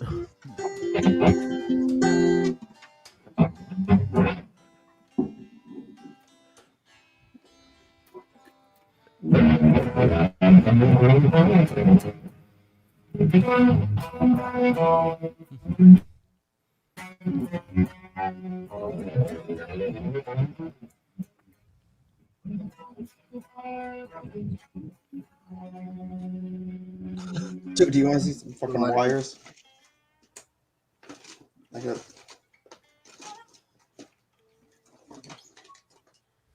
That was the only Tesla one I've ever learned. I still don't play it up to speed. Oh man, that. Have you guys ever did a deep dive on Frank Hannon at all from Tesla? Oh yeah, Tesla's one of my favorite bands. Yeah, Little Susie's on the up. So my first concert I ever went, a rock concert, was Tesla. Really? Oh, yeah. Wow. Yeah, Frank Hannon, their guitar player, he's off the hook. Yeah, he's badass. I like him. Highly underrated. Underrated, yeah. Yep. His name ain't as known as it should be. Another guy who's like never really mentioned is Michael Anthony Badio, or oh yeah, heard of him? Yeah. Yep. I never hear anybody mention him. The two-handed dude. Who's he? He was pretty big in the 80s. Yeah. A lot of the times he'll be mentioned when he is mentioned. He'll be mentioned alongside of like people like Ricky Sarzo, and those type of guys. Thank you, Sylvia. Yeah. Very cool. I'll subscribe. I'll subscribe back. Everybody who subscribes to me, I always subscribe back. So. Yeah. Did you guys ever hear of a 80s hair band called Nitro? Yeah. Yep. Yeah. Man, I just played on one of our shows. I had them play some Nitro songs. Yeah. My friends hated me for playing it in school though. In the morning, that high pitched voice. Awesome. Jim Galletti, I think was his name. I like it. Yeah, Michelangelo playing guitar. Yeah. I just recently saw an interview with Jim, the singer, and he can still do that. He can still hit that. Wow. Yeah. Just crazy. Yeah. You know, he was married to Lita Ford. You know who had a great voice? The singer from the band TNT. He got the kids. Mm-hmm. Summertime girls. You ever listen to TNT, Joey? Yeah, I've heard of him. Yeah. Yeah, their guitar player. I forget his name, but he's unbelievable. He's really classic, like neoclassical. Like It's oh come on, I know who it is. He's been part of the LA scene for come on. I he's know still who he is. playing too. He plays acoustic shows. He's still like pretty active. I saw Autograph a few years ago. Oh, really? Turn up Ronnie- the radio. That was the only Ronnie song the anybody Tech Bro. heard. See, The whole now their fucking- the album whole set. after that, I thought was their best one. That had "She Never Looked So Good for Me," and "Just Got Back from Heaven." The I like audience the- was just sitting there dead the whole time. They were just like, until they played that last song, like, dong, dong, Yep. dong. And then they're like, oh. I like the one with the song "Child's Play." I think it's called "Tell No Tales." That album and 10,000 Lovers in One. Oh, That's nice. my favorite TNT album. Very cool. Very cool. Yeah, I got TNT pulled up here. Well, a couple of you guys are blues guys. Did you ever get into Badlands at all? I never Badlands did was really- my first concert was Tesla and Badlands. I swear to God, it's Really? the same concert. Wow. Nice. Jakey Lee had a broken leg and he came out playing in a cast. Really? Awesome. And he Jakey Lee's still one of my kicked ass. favorite guitar players. Yeah, mine too. Yeah, That's he's something else. So he's got that new amplifier from Friedman, the JEL. It's got red Tolex, and they've got, I think it's a 30 watt, and then the 100 or 120 watt. But the 30 watt's like $1,600. Oh, wow. well, before you say Great White was the other band on that same concert. So Wow. Yeah, Great White. my Man. first Great rock White- concert was them three. I think it was them and Queensryche. I think that's who it was. Queens are like Operation Mindcrime. Yeah, I love that album. Alvalanker, how many cigarettes have you smoked today?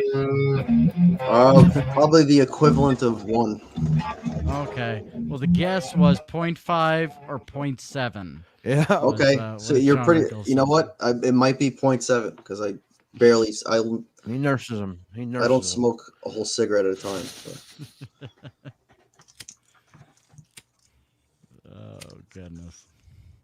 Well, guys, I know here in a little bit I'm going to be going over to Rumble and doing a thing with some of the No Filter guys. Maybe Alvalanker and maybe Scott will be there.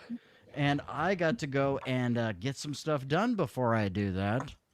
So, you guys have anything you want to say before it is that we make like a baby and head out? First of all, thank you to David Chandler and thank you to Bobby Nick for the Yes. super chats and the Yes, gifted thank you very subs much, and all gentlemen, that. for your generosity. We appreciate Thank it. you very Thank much. you. Appreciated. Since we were talking about pedals, I didn't get to it, but my first pedal was a Hughes and Kettner warp drive pedal, which is Oh. the best overdrive pedal I've ever used. I think my See, Talk personal. about Wawa's. I had a Warp 7 half stack. Oh, wow. Okay, yeah. Hughes and Kettner makes amazing stuff. Like I think they're a great Phenomenal. company. Yeah, Phenomenal. I wish I could afford it. I just can't afford their stuff, but it's Yeah, I played it. the tube stuff. Even the solid state stuff is amazing. Yeah, they're awesome stuff. When I get that money, I plan on getting the EVH stuff and a bunch of Hughes and Kettner tube amps. Nice. Yeah, that's what I'm using right now. Is right up there. That's a little EVH lunchbox head. Yeah, 15 watts. I'm powering a 212 with it right now, but usually that Mesa 412, that's what it's usually powering, and it'll knock you flat. So Wow. I bet. Yeah. That's 15 awesome. watts is loud. Scott mentioned Wawas earlier. You would think this is a Wawa, right? Is it You want to know a what this really is? They're tuner. pitch pedal? Mm-mm. Volume. Oh, yeah. overdrive. Yeah. It's Shit. Oh. yeah, it's made by Ernie Ball. That's cool. Case is all flashy. Yeah, it is. It is, but the nice thing is that you have 3 knobs down here. You got a drive, tone, and boost. So there's many different things that you can do with this thing, and it's kind of an oddball pedal. Not many people use these; they never really caught on. But man, this is kind of an inventive idea, having a expression pedal as an That's what overdrive. I was gonna say. Expression, yeah. Yeah. And also the first thing I had, the first effects pedal I had, if you guys remember from the 80s, it was the Boss ME5. It was they're up to like the ME75 now, I think. But What does the ME series do? Oh, what does Joey have there? The ME it does what? What kind of? the ME, well, it stands for multiple effects, so it's just the Boss Oh. multiple effects. It's like it has 4 pedals, and you could change. It has 4 pedals for settings, so you can have 4 different settings, and it's got all those just signature 80s sounds on it because it's from the 80s. I think a lot of 80s players use it. Joey, what is that you got there? You guys are talking about wah pedals. Just in my opinion, and I know I'm going to get beat to death for this, but Ibanez Weeping Demon is hands down the best wah pedal I've ever used in my life. That might be right up Scott's alley. I had the. That's what I was getting ready to say. I think I might check that one out. I had the Steve Vai Bad Horsey for a while, but That's pretty damn good. Yeah, that's a good one. Horsey. Yeah. The good thing about that, and this one does it too, is when you step off of it, it disengages. So you don't have to pound on it to try and get it to stop. Right.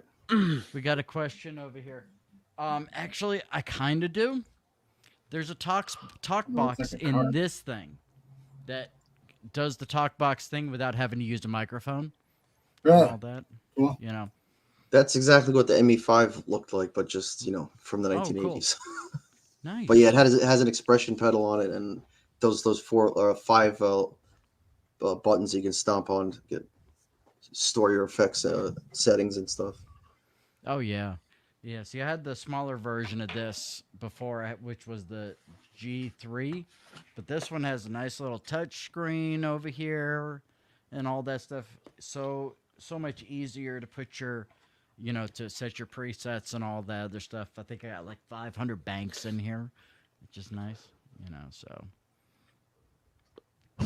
And of course, my dad's favorite pedal of all time was that when, the red Line 6 that came out. The original, that was... Yep. The kidney bean? Yes. Yeah. Oh, really? Yeah, like 2 or 3 years ago, that's what got me started on all this stuff. So, because our daughter was just born, and I'm used to playing whenever I wanted to. And all of a sudden, we have a baby, and I can't play it when I want to anymore. So I needed headphones. Yep, that thing has a headphone jack on it. Yeah. Oh, wow. Yep. It's a very diverse pedal. Not pedal. It's like a little. It wasn't bad by any means. I mean, Line 6 catches a lot of shit, but it's really good stuff. It really is. It really is good stuff. I think, a lot of Metallica was using that in the 90s. I think it came out in the 90s. I think the first one, like in the mid 90s, and all the hard rock bands. I'm pretty sure that was like the cutting edge thing back when it first came out. Dave Mustaine. And who played right after Marty? The guitar player. Right after Marty. Oh. Anyway, I quit listening after the Marty. Oh, did you? He left in 2000, didn't he? Yeah, I know the guy. Al Petrelli. Was that him? Al Pacino? No, he's an actor. Who it was. Very good. Very good. Yeah, Al Petrelli. He played as in the Symphonic Orchestra or something. Some Trans-Siberian Orchestra, right? Yeah. Did he do some Alice Cooper too? Maybe. No. He may have. I think everybody's played with Alice. Yeah. Yeah. And Al Petrelli's more like a hired gun guy. He doesn't really stick around in bands that long, but he was great for Megadeth. I saw them live with him. He played Marty's parts. Marty wasn't as good as Marty, but it was good enough for rock and roll. Oh, cool, dude. Marty's my favorite guitar player that Megadeth had. I like him, and I Out like of the Walton. original Chris Poland. Yeah, I like the original gets a lot of. I hear that about. He gets a lot of people like him. he's very more Marty Friedman, jazz though, man. influenced. Yeah, for Friedman's more like classically trained.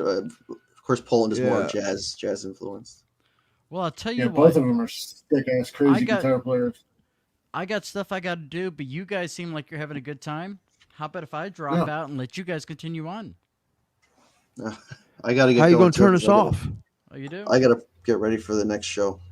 How would you end the show even if we did that? I actually do have to after a little bit. Yeah, how would we end it, anyways? I could probably do it from Just my leave phone. it on as I'm over here getting changed and somebody getting just send me personal. a message, and I can do it from my phone. It sounds like we're all going to split anyway. Getting in the shower, and Okay. I forgot my towel, but my camera's still on. Help! Yeah. Gotcha. People are Yeah, sending Orthon- money to put clothes back on. This has never happened before. Yes, Yeah, Sylvia. Orianthe's incredible. Oh. She's played with everybody. From time Alice to Cooper, time. Michael Jackson. She did play for Alice Cooper, but now the one that took her spot is Nita Strauss. She's badass. Yeah. Badass. They both are. In fact, She's something. Steve Vai. She is next level. She's she's hair like is real thin up where her talent level is. Yeah, she's like the female Steve Vai, like skill wise. Yeah, at first, typical male ego thing. I kind of discounted her. I was like, all right, cool. Yeah, nice. Yeah, you got a $10,000 PRS. Oh, Yeah. Oh my God. Holy Jesus.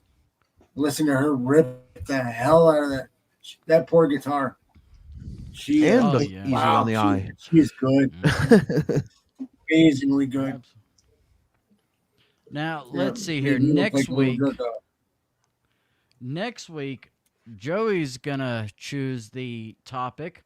Then the week after, Scott is going to choose the topic. So, Joey, do you have something for us for next week?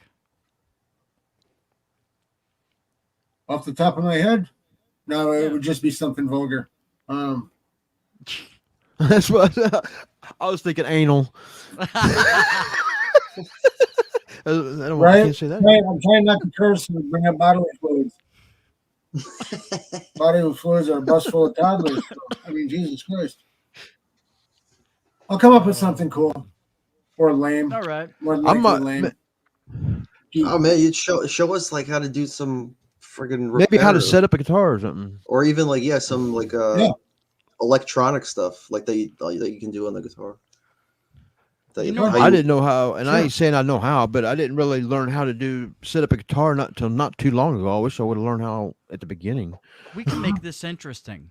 In fact, what I can do is if he wanted to do some luthier stuff at some point, if he wants to go and talk about switching out pickups, I've been meaning to switch out pickups on my Let's Go Brandon Strat. I'll go and buy some pickups, and we'll kind of have this guy go and show us how to go about doing that. Okay, yeah, that might be interesting. With switching out pickups, you got to learn how to solder first. I got all a soldering iron. I don't know how to solder, but I got a soldering iron. I know how to. I've gotten pretty good at soldering up because I do fix guitars too, but I not like you do. Like if somebody needs like the new pots or something, I can change their pots out or something. But yeah, I'm pretty good. I got this knockoff. I got this knockoff guitar that I was going to try to hot rod, and changing pickups and stuff was something I was wanting to do. You got to take. So this, even though I ain't going to have the pickups right now, this is something I would could learn. Yeah, definitely. You got to take the hot rod a junk guitar. Hot rod $100 guitar. That's where I got started, man. Was polishing turds. I would get stuff off Craigslist, or I would when Firefly Guitars Garden first started out. Their electronics and stuff they're still not great, but they were bad. So I cut and their fretwork was horrible. So I cut my teeth on redoing their frets and replacing their electronics and stuff. So nice. Yeah, I think I've still got got one Firefly left. That's super. It's a badass Les Paul. Oh, that thing's a monster. There's also Harry put like $300 Jane. into it. So. Best armpits in the game. Harry says, right. happy Sunday, rockers. It's always good to see Harry. That's cool. That is cool. Excellent. So, yeah, probably not total setups. Well, in terms of that, I'll wait till I get my pickups. And the thing is, I'll make it easy, Joey. I'm going to go and get one with a pick guard that's already loaded.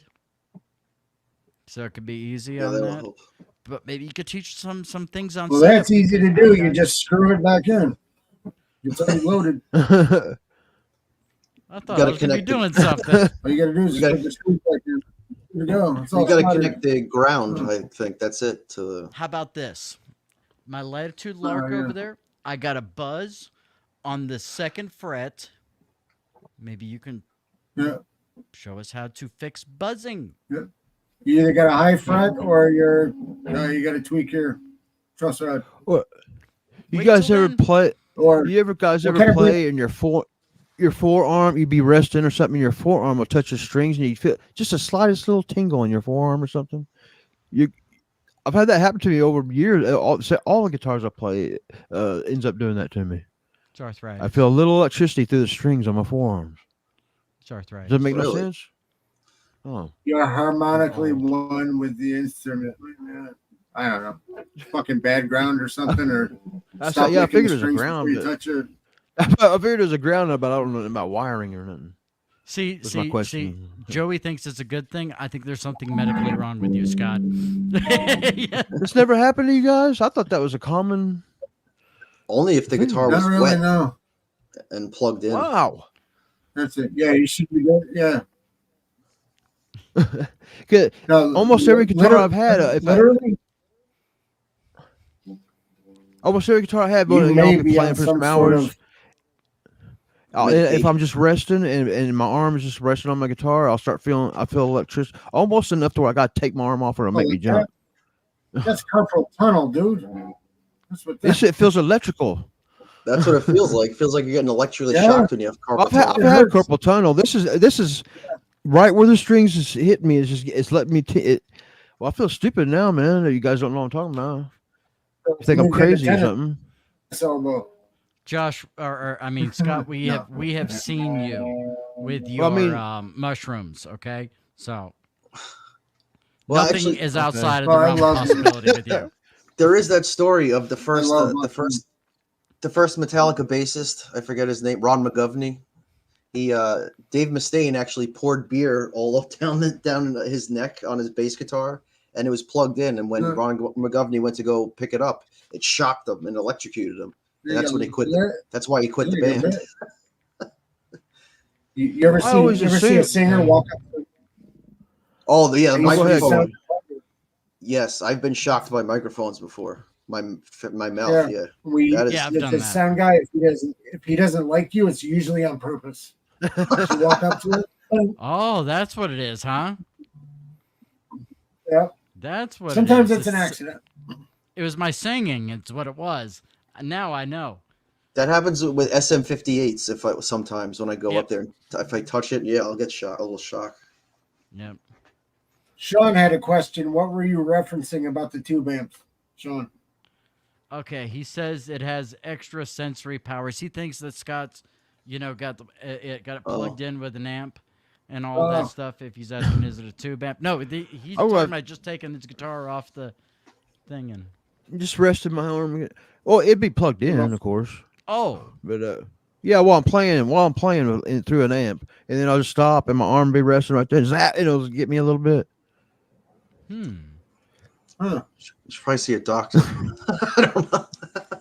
Not just this has happened. Almost every guitar I've had eventually does, and I always assumed it was the ground wiring deal or something. Fuck. I'll have to look at it. So David changed his first name to Jesus now, according to Hackride. but wouldn't that mean that Hackride doesn't like David then, if his name were Jesus? That's why. I think he's just saying Jesus, Chandler. There should be a comma after There should be a Jesus. comma. No, apparently it's Jesus Chandler now. Maybe it's Jesus. According to Jesus, Yeah, Jesus Yeah, Chandler. maybe David's Mexican Jesus now. Christ, I say. Hey, Dios mío. No, if that were the case, he'd be a baseball player, or a soccer player, or something. Hickory Crawdads over here. It's like at one point, every other guy's name was named Jesus on that team. I'm telling you. Wasn't we leaving 20 minutes ago or something? Yeah, we tried. We tried. You know, shit always happen. So we gotta go. We gotta go. So we'll bullshit and half an hour later. One more thing. One more thing. Yes.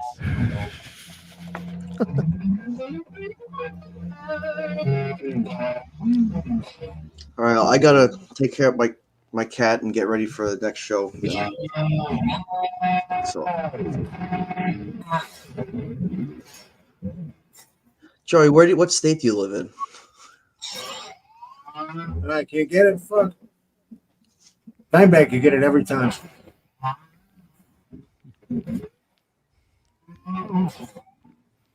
Give up. Fuck it. I'm sitting here embarrassing myself. What was that? What state? Upstate New York. Holy Right shit! outside of little town. Got you up that way? We go. Alvalanker? Okay, so we're not even that far away from each other. So, one Yeah, of these did we say- days. where are you at? Right now, I'm in New Jersey, but I have Oh. like a home base in Brooklyn that I can stay at for a couple of weeks if I want to. Yeah, not too far away. Okay, I Yeah, gotta yeah, make Hack Ride happy here. We'll talk about that. Yeah. Hack Ride. What album am I supposed to download from these guys? Let me know now, because I will listen as I'm going and sweeping and mopping and all of that Explosions stuff. Let me in know the what sky. album. I actually Yes. did check them out. I have not yet, and Hack Ride is pissed. And I don't want to get the demon I'll check pissed. them out. Yeah. Maybe that's why. Yeah. Pass that this way. Oh, wrong way. Ooh. Is that what you solder with?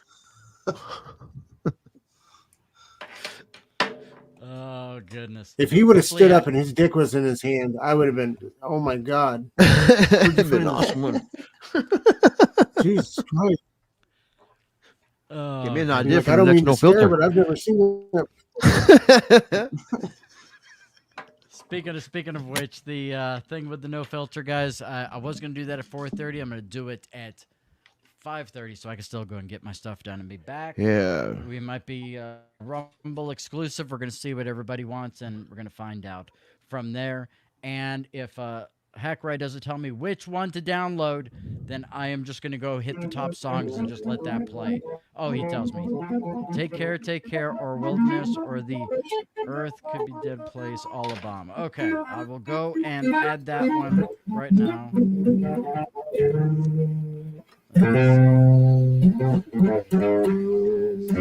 Take care. Okay, adding that one.